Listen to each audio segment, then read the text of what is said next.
There is literally a Cupra Formentor for everybody. There's a 150 brake horsepower petrol. There's the 300 brake horsepower Golf 4 engine version. Both of them, you can click go here to watch them and at the end of the video. And then there's a plug-in hybrid. You can charge your Formentor at a public street charger just like this, and it will charge away while you're doing something else. You still get the same gorgeous back across with the light strip. And just because it's a hybrid, there's a little bit of space that's been cut out from the back of the boot to make space for batteries. In the back, it is exactly the same. Still class-leading legroom.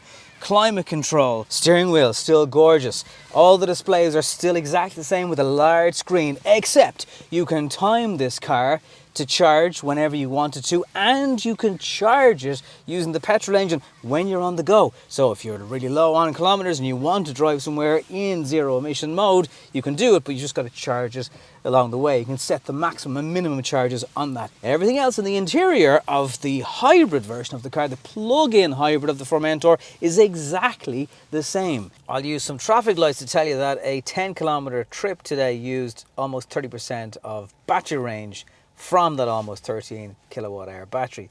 It will take just under 4 hours to fully charge it, so you won't be waiting forever to have your sort of 40 to 50 kilometer range ready to go at all times. A really positive aspect of the Formentor is how it handles, despite the fact that they claim it's a crossover. It's so low down, it's not. But it handles really well. Chuck in the battery and it's still very direct in the steering, really sharp. It moves in the way I can only describe roadsters do. So the steering is particularly precise, and you can't write off the plug-in hybrid version of the car for that reason at all. That's a very positive thing. I do find the brakes a bit spongy.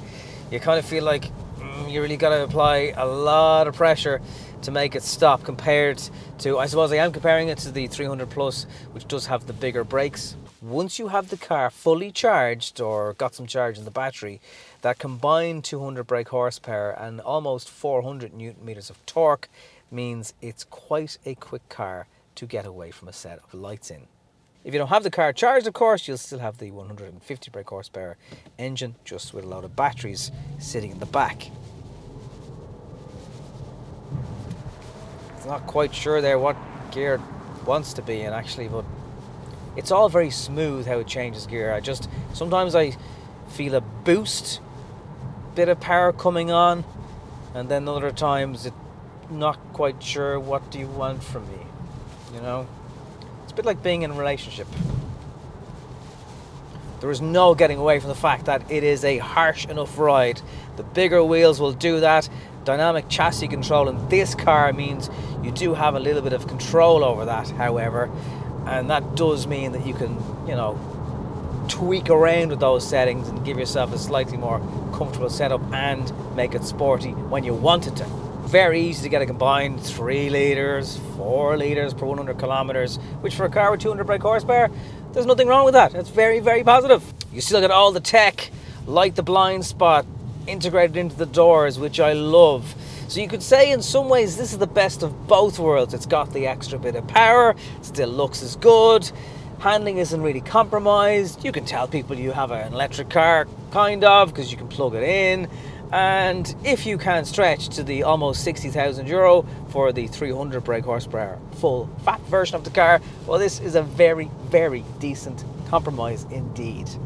It's going to be dearer than something like a Golf, and if you go for all the extra bits, it's definitely going to be dearer than the plug-in hybrid Golf, which we've already reviewed at the channel. You can have a look at it right there. But for style, for a car that gets attention, looks good, handles well, feels good in the hand, you know, everything in this car screams sporty and uniqueness.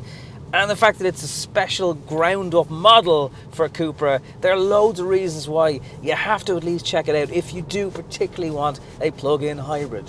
Thank you for watching. Normal service will resume very soon on the channel in terms of video length, but I just wanted to see, could we do 4 wheels in 4 minutes? Subscribe, like, share, comment. Thanks for watching.